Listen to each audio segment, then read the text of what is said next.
My own daughter held the door of that ice fishing hut open while her husband pushed me through it into Georgian Bay, and the last sound I heard before the water swallowed me whole was her voice saying, calmly, like she was ordering coffee, "Make sure he goes under." I am Walter Ashford, 67 years old, a retired civil engineer from Barrie, Ontario, and until 4 days ago I believed I was the luckiest man I knew. I had a pension, a paid-off house on Shanty Bay Road, 41 years of marriage to a woman named Evelyn, who still made me laugh at breakfast, and one daughter, our only child, who I thought hung the moon. I was wrong about one of those things. If you have ever given everything you had to someone and watched them look straight through you like you were a line item on a balance sheet, hit that like button. It helps to know I am not the only one who missed the signs, and before I tell you how I survived a fall through February ice and crawled out of Georgian Bay in -23-degree wind chill to take back everything that was mine, tell me in the comments where you are watching from tonight. Your presence here is the only thing keeping my hands steady enough to type. It started on a Tuesday. My daughter, her name is Nadia, called to invite Evelyn and me up to the ice fishing camp her husband Owen leases every winter near Pentakon. Owen is what the people who liked him called entrepreneurial, and what the people who knew him better called reckless. He had burned through 2 business partnerships in 5 years, a landscaping franchise and a home renovation company that left 3 subcontractors unpaid in 1 threatening legal action. We had fronted him $60,000 of our retirement savings 2 years before, money I had quietly set aside from 38 years of work on municipal infrastructure contracts across Simcoe County. Owen had promised to repay it within 18 months. He never mentioned it again, but Nadia was our daughter. When she called, we went. The drive up Highway 93 was beautiful in the way February in Ontario always is, brutal and silver and clean. The bay was locked solid, a white plate stretching to the horizon. Owen had already set up the hut, a squat plywood box on a sledge, about 300 meters from shore, over ice he claimed was a foot thick. He was standing outside it when we arrived, hands in his jacket pockets, and he smiled at me with his teeth. We drilled holes, dropped lines, drank the tea Nadia had brought in a thermos. For an hour, it felt like a normal afternoon. Evelyn was talking about her sister's new grandchild. I was watching a tip-up flag that refused to move. Owen was quiet in that particular way he got sometimes, shoulders up, eyes somewhere else, the way a man looks when he is running numbers in his head. Then he stood up and said he needed to check the ice on the north side of the hut, that he had heard it shifting that morning. I stood to go with him. The door of the hut opened outward. Owen stepped aside and held it, gesturing me through first, and I stepped out onto the ice, and the cold hit my face like a slap. And then 2 hands were on my back, not 1 set of hands, 2, 1 low on my spine and 1 between my shoulder blades, and I felt the exact geometry of the deliberate shove in the half-second before I went over the edge of the augured hole Owen had cut that morning on the blind side of the hut. Not a fishing hole. This one was wide, maybe 2 feet across. I went through. Georgian Bay in February is 4 degrees Celsius. The body does not register cold that extreme as a temperature. It registers it as pain, instant and total, like being enclosed in concrete. Every muscle locked, my chest seized. I could not draw breath to scream. I went down maybe 8 feet before I hit the bottom of the ice shelf, not the lake bed, the underside of the ice, and my hand found a ridge, and I held it. I do not know how long I was under. It felt like a minute. It was probably 12 seconds. I pulled myself along the underside of the ice toward the light, toward the hole, and I came up gasping, and I heard Nadia's voice above me before I could see anything. She was not screaming my name. She was asking Owen, quiet and fast, "Is he gone?" I sucked in air and went still. The edge of the hole was 3 inches from my face. I pressed myself against the underside of the ice shelf, into the shadow away from the opening, and I did not make a sound. The water was eating me alive, but I did not make a sound. "I can't see him," Owen said. His voice had that flat, managed quality, not panic, logistics. "The current under there runs east," Nadia said.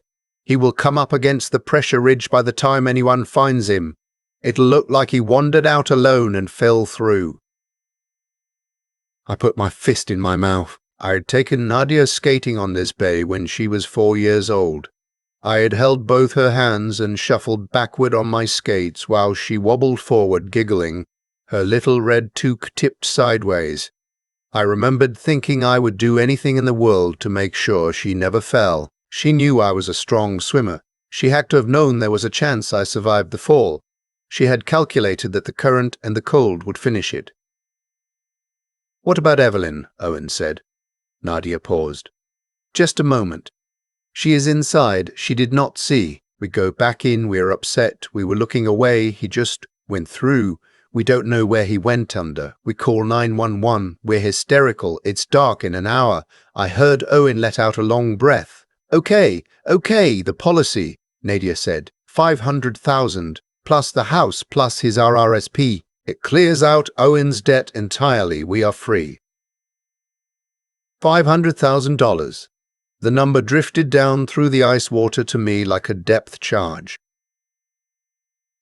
That was the assessed value of my life to my daughter. 41 years of mortgage payments and double shifts and Christmas mornings and university tuition, and the $60,000 I lent her husband without blinking. It all came to a number, and she had circled it in red pen and decided it was enough.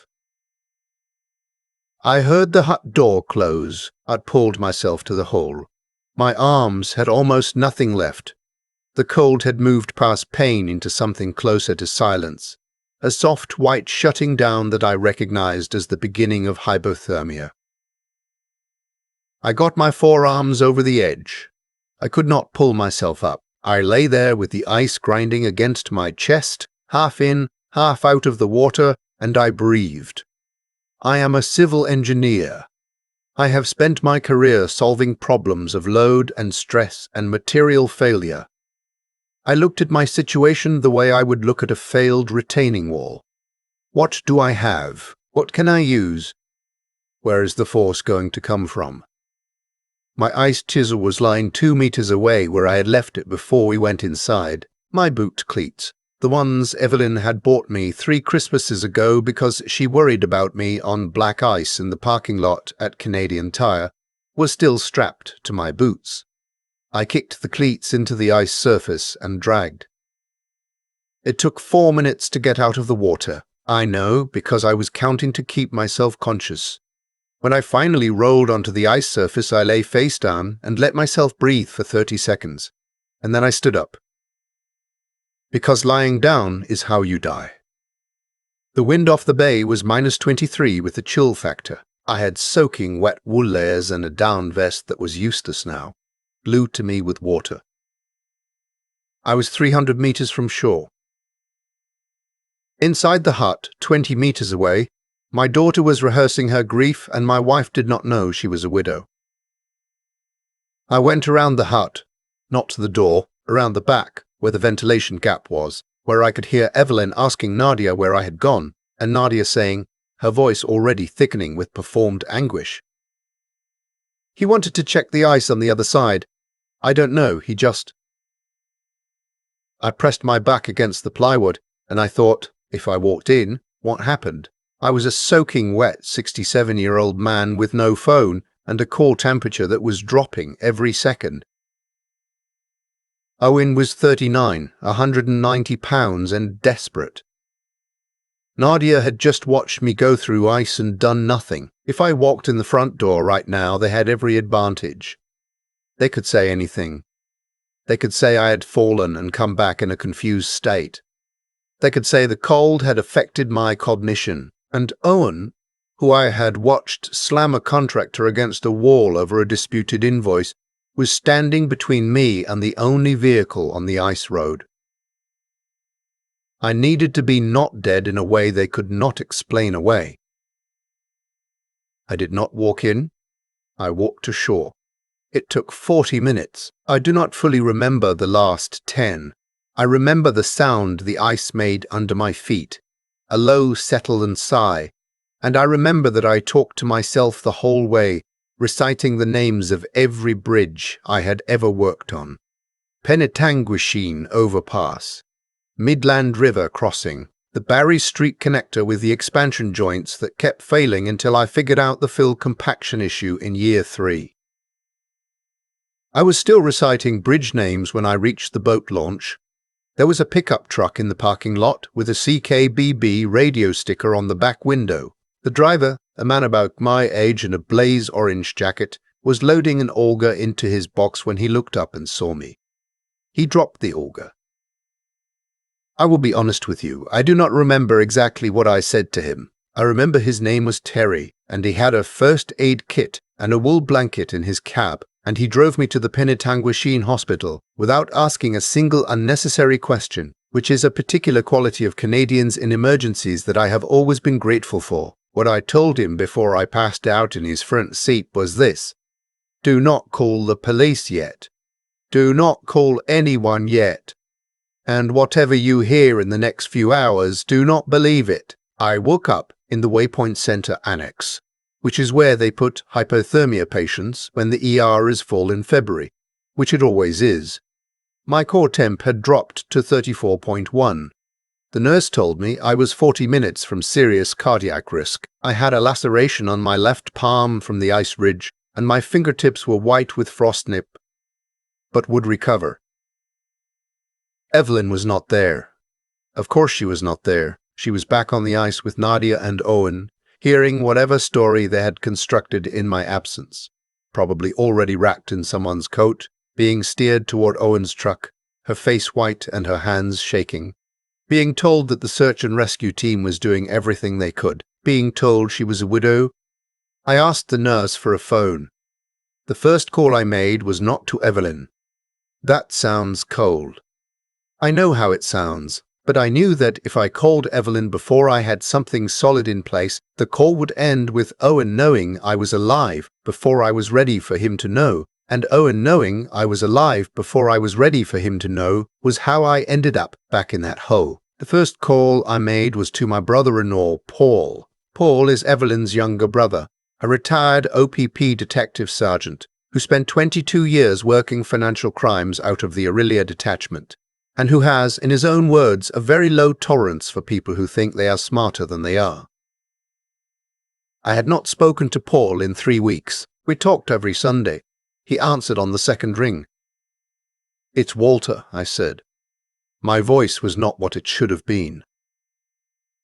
The hypothermia had done something to my larynx. I sounded like a man speaking through a broken radio.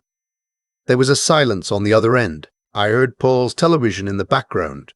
He had been watching the Leafs. "Walter," he said very carefully, "I'm looking at a news notification on my phone right now that says there has been a fatal ice fishing accident near Penetanguishene and that a 67-year-old Barry man has been reported missing and presumed drowned." "I know," I said. "Don't call anyone." Another silence. Longer. "Where are you?" Paul said. His voice had changed. It was the voice I imagined he used in interview rooms. Flat. Focused. Storing everything. I told him all of it. The shove. The 2 sets of hands. Nadia's voice in the dark. The current. The number. 500,000 plus the house plus the RRSP. By the time I finished, Paul was no longer watching the Leafs. I could hear him moving around his kitchen.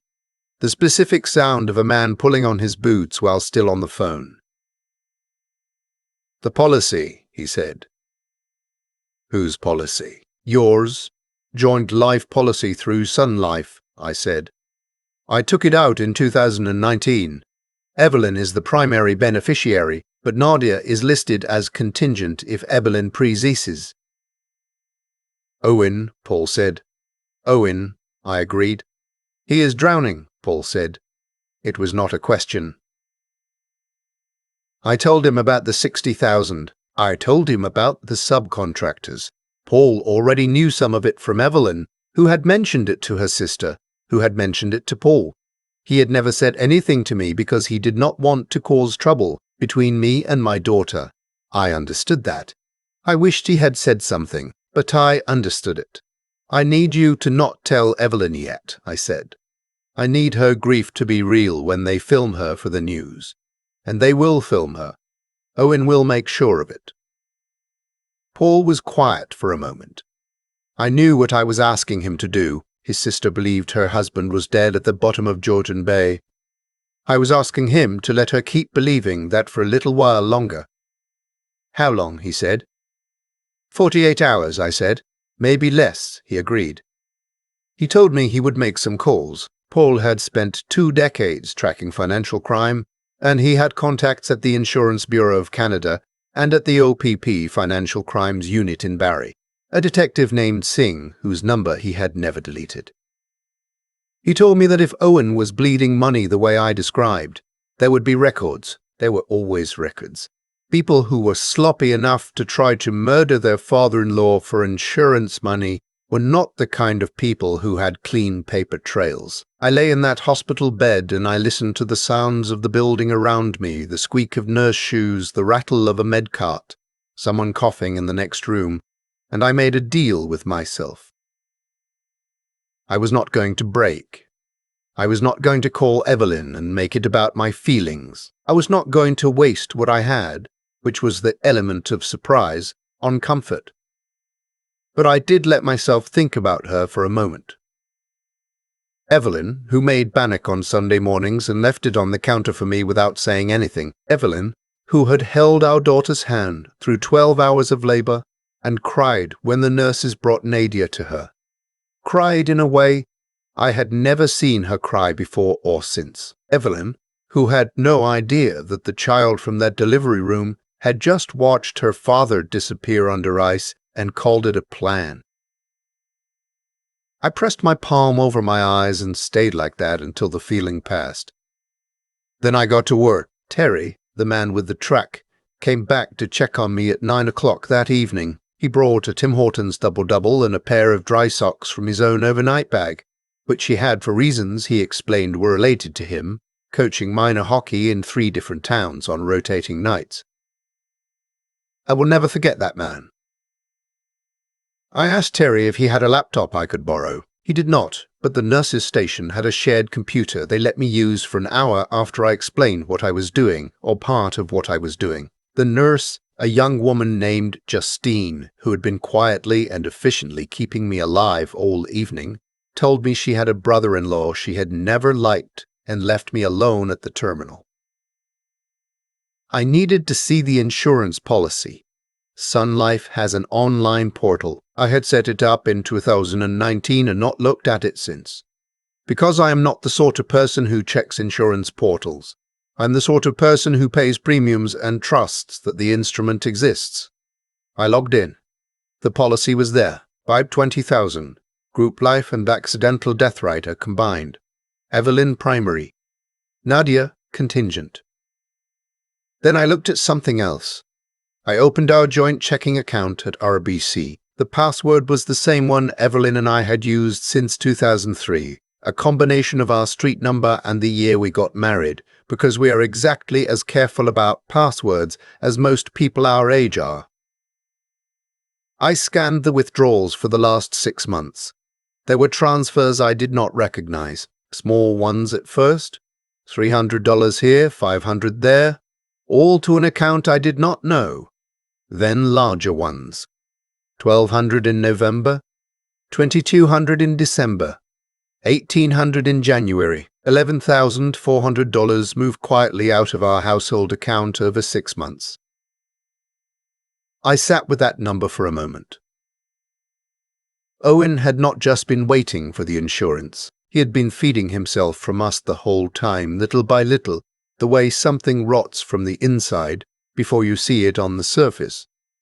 He had access to the account because Nadia was a signatory, and Owen used Nadia's login. I knew this because I had given Nadia signing authority 3 years ago when I had my cardiac stent procedure in case anything happened and the household bills needed to be managed. In case anything happened, I had given them the key. I had handed it over because I loved my daughter, and I thought that love was mutual and structural, the kind that bears weight. I printed the statements. I printed the policy documents. I folded them and put them in the pocket of the dry scrubs the hospital had given me. And I went back to my bed and I lay down, and I did not sleep. Paul called at 6 in the morning. He had been busy. Detective Singh had pulled Owen's financial records under a pre-existing investigation flag that Paul had helped him establish 18 months earlier on a different file, and what they found was significant. Owen owed $240,000 to a private lender in Vaughan, a man connected to a network Paul described only as people you do not want to owe money to. Owen's landscaping and renovation businesses had been used to cycle money through, and both had collapsed under the weight of it. He had a line of credit at TD maxed to its limit. He had a second mortgage on the Barry house, the house Evelyn and I had co-signed for as a wedding gift, taken out 8 months ago without telling Nadia. Nadia did not know about the second mortgage. I absorbed this slowly. She doesn't know he remortgaged the house, I said. Singh doesn't think so, Paul said. Her signature on the mortgage document looks coerced or forged. They are running a comparison now. I thought about that for a long time. My daughter had watched me go under the ice. Her voice when she asked Owen if he could see me had been steady. She had calculated the current. She had known about the insurance policy. Whatever she did or did not know about the second mortgage, she had been a full participant in what happened on that ice. But the picture was more complicated than I had understood it to be. Owen was not just a greedy man. Owen was a cornered one. And Nadia, my daughter, who I had held up on skates above this same bay 43 years ago, had married a man whose desperation she had either enabled or been used by, and I was not going to know which until I was in the same room with both of them. Paul asked me what I wanted to do. I told him I had been thinking about the estate lawyer. Our estate documents were held by a firm in Barry, a woman named Carol Beaumont, who had drafted our wills and our powers of attorney when Evelyn turned 60. Carol was precise and careful, and had, on 2 occasions, gently pointed out that the provisions we had made for Nadia were perhaps overly generous given what she knew of the situation. I had not listened to her at the time. Get Carol on the phone, I told Paul. Tell her I am alive and that nothing has been signed, and that I need her present when I come back. When are you coming back? Paul said. Tomorrow morning, I said. I want them to have had 1 full night of thinking they are free. I want Owen to have made a call to whoever he owes money to and told them it is handled. I want the relief to have settled into them like a drug. And then I want to walk through the door. Paul was quiet for a moment. Evelyn, he said. I know, I said. She thinks you are dead, Walter. She has been... He stopped. Started again. Singh says the OPP grief counsellor has been with her all day. I put my hand over my face again. I held it there. I know, I said again. 1 more day, I promise. He agreed. I do not know how he agreed to it. He is a better person than I deserve. I spent the next 20 hours in that hospital. Terry came back in the afternoon and brought me a change of clothes from a value village 3 blocks away. A pair of canvas trousers and a flannel shirt and a fleece vest, because he said I could not walk back into my own life dressed in hospital scrubs. And he was absolutely right. I paid him back 3 weeks later to the dollar, and he told me he would have done it for anyone, which I believe, and which is exactly the kind of man he is. I thought about Evelyn constantly. I thought about the moment she would see me walk in. I thought about whether the shock of it might hurt her in some way I hadn't calculated. I thought about whether I was doing the right thing, or whether the right thing was simply to call her and let Owen and Nadia see the consequences of a mistake, rather than the consequences of a trap. I kept coming back to the same answer. If I walked in without the trap, Owen would lawyer up within the hour. He was broke, but he was coming, and a man who had successfully forged mortgage documents and laundered money through 2 shell companies was not a man who would crumble without evidence. I needed them on record. I needed them in the room with Paul and Caro and Detective Singh's wire authorization, which Paul had confirmed by 8 o'clock that evening. I needed them to think they had won long enough to say so out loud. The next morning, Paul drove down from Aurelia and picked me up at the hospital entrance at 7:30. He did not hug me. He put his hand on my shoulder for a moment, and then he looked at me directly and he said, "You look terrible." I told him I knew. He said, "Good, keep it." And I understood what he meant, because I had not shaved and the frost nip had done something temporary to the color in my cheeks, and I still had the cuts on my palm, and a man who comes back from the dead should look like he has earned it. We did not drive to my house. We drove to Nadia's house first. I want to be careful about how I describe what happened when I walked through that door, because my daughter was in that room, and no matter what she had done, she is still my daughter, and some of what happened on that ice I do not yet fully understand. But I want to be honest, because honesty is the only thing I have left to offer, and dishonesty is what put me in that bay. The front door was unlocked. In Barrie in February, with a wind chill advisory posted, the front door of a family home is almost always unlocked in the morning. That is the kind of place this is. I opened it and walked in. Evelyn was sitting at the kitchen table. She was wearing Nadia's cardigan, the grey one with the buttons, the one she had given Nadia for her birthday 3 years ago. Her hair was loose, which she never does in the morning. She had a mug in front of her that she was not drinking from. Her eyes were on the table. Nadia was at the counter with her back to the door. Owen was not in the room. Evelyn looked up when she heard the door. The sound she made was not a word. It was not any particular sound I can describe. It was the sound of a 41-year marriage restarting after a night of believing it was over, and it broke something open in me that I had been holding shut for 36 hours, and I am not embarrassed to tell you that I was not steady on my feet when I crossed the kitchen to her. I held her for a long time. Over her shoulder I watched Nadia turn from the counter.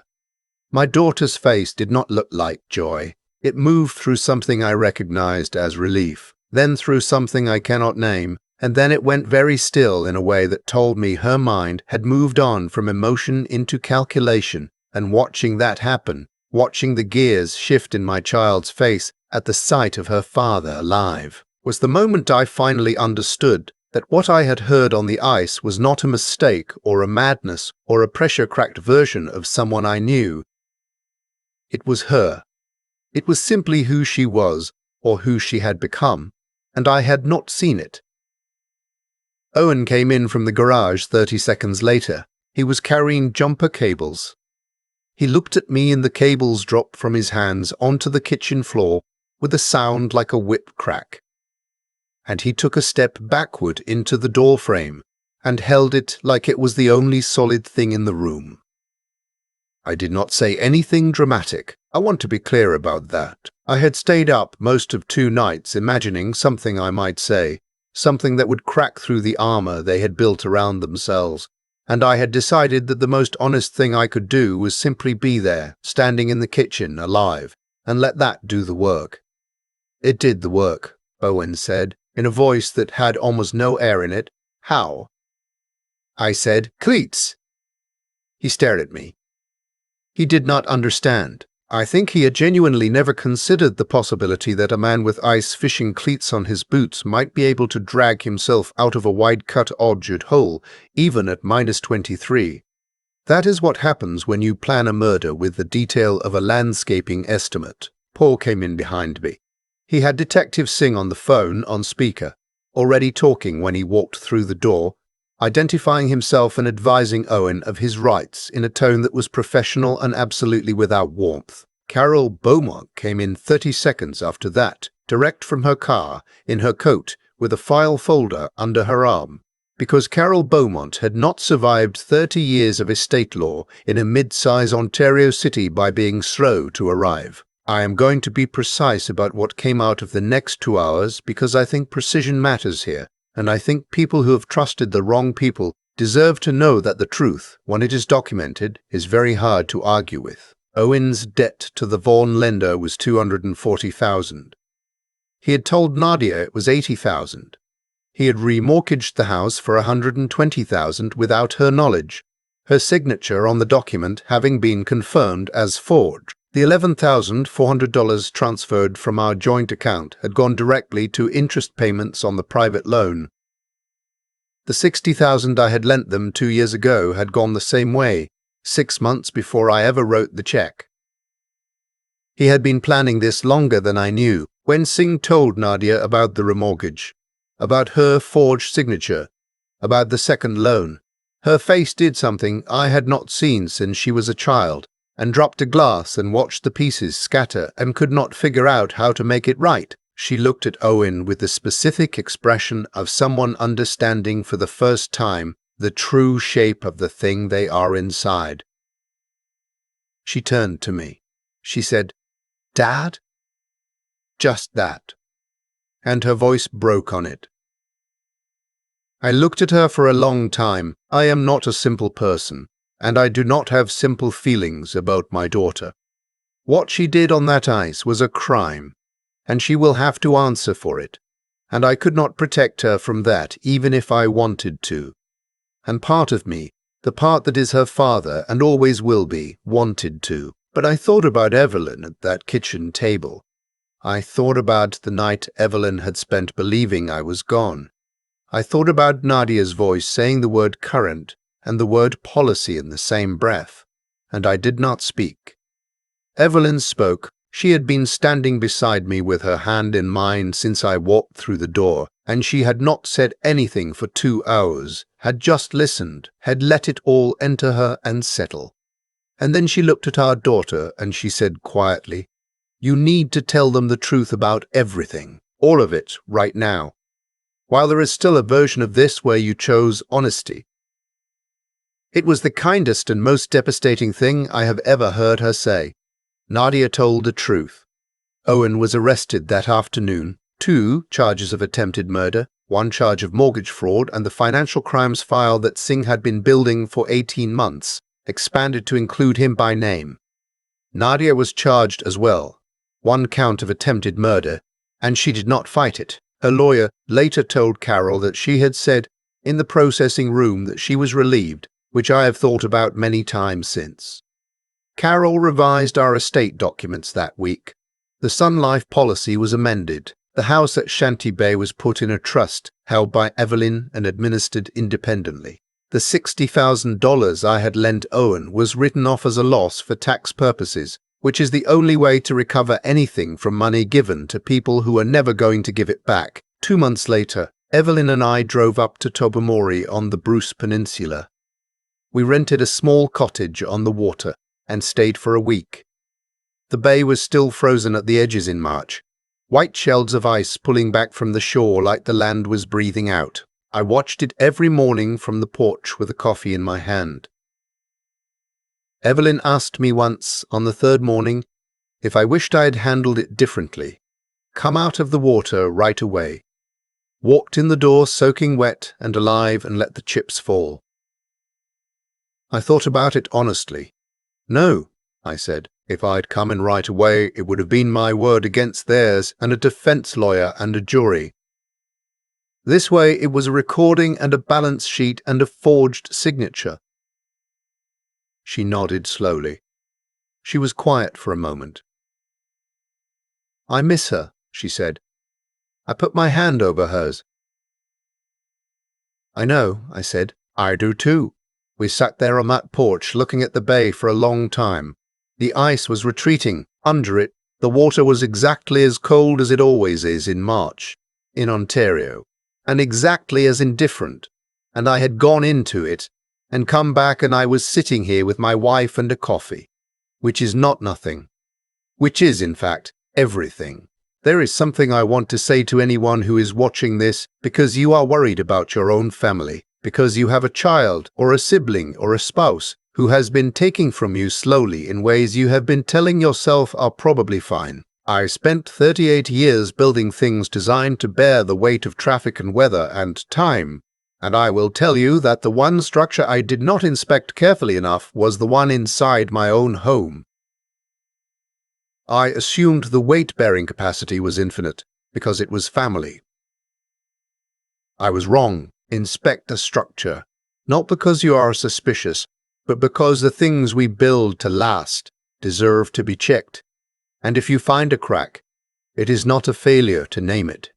Naming it is how you decide whether to repair or to walk away from a building that is too compromised to save. Blood makes you related, choosing each other again and again in the hard moments, in the cold moments, in the moments when choosing is not easy. That is what makes you family. I am Walter Ashford, and I am still here. I keep thinking about the cleats. Evelyn bought them for me at Canadian Tire 3 Christmases ago because she was worried about black ice in the parking lot. She did not buy them because she imagined I would ever need them to drag myself out of Georgian Bay after my own daughter watched me go under. She bought them because that is what she does. She pays attention to the small, quiet dangers, the ones that do not announce themselves. I did not thank her properly at the time. I tucked them in the boot room and forgot about them until the day they kept me alive. I think about that a lot. The things we do out of ordinary care, without ceremony, without any sense that we are building a lifeline for someone we love, and the things we fail to do for the same reason, not out of malice, but out of the assumption that the structure holds. Owen did not become the man who forged his wife's signature on a mortgage document overnight. Nadia did not become someone capable of standing on the ice and calculating a current overnight. Those things grew in the dark the way rot does, incrementally, in the places nobody was inspecting. I was not inspecting. I was trusting, which is not the same thing, and I confused them for years because it was easier. What I understand now, and what I wish I had understood before I went through that ice, is that the people who love us well are not the ones who never cause us harm. It is that when they cause harm, they cannot look away from it. They do not calculate. They do not measure what the harm is worth to them. Evelyn, in that kitchen, with 2 hours of truth settling into her bones, looked at our daughter and told her to choose honesty while she still could. That is not a small thing. That is the kind of moral steadiness that does not come from rules or fear of consequences. It comes from a person who has spent a lifetime deciding, quietly and without applause, what kind of person they want to be. I spent 38 years as an engineer because I believed in the integrity of structures. A bridge that looks solid but has a failing joint is not a bridge. It is an accident waiting for the right conditions. I applied that thinking to concrete and steel for 4 decades and somehow exempted my own family from the same standard. I told myself that love was the load-bearing material, and that it required no inspection. I was wrong about that in a way that almost killed me. What I am trying to say is this: the sharpness of mind to see things clearly, even the things we love, is not a betrayal of that love. It is the highest form of it. Paul had the discipline to hold his sister's grief for 36 hours because he understood that acting too fast would cost us the truth. Carol Beaumont drove to that house before 8 in the morning because she had spent 30 years understanding that the documents matter, that precision is a form of care. Terry drove a stranger to a hospital and came back with dry socks because that is what a person of basic decency does when another person needs help. None of those people did anything spectacular. They just did the right thing, steadily, in the cold. I am still here. My legs still ache when the temperature drops, a reminder I carry in my body now. Evelyn still makes bannock on Sunday mornings. The bay is still there, wide and grey and indifferent, and it does not owe me anything, and neither does anyone else. What we owe each other is honesty and attention, and the willingness to keep choosing, even when choosing is hard. That is the whole of it. I have not found a better answer in 67 years, and I have looked.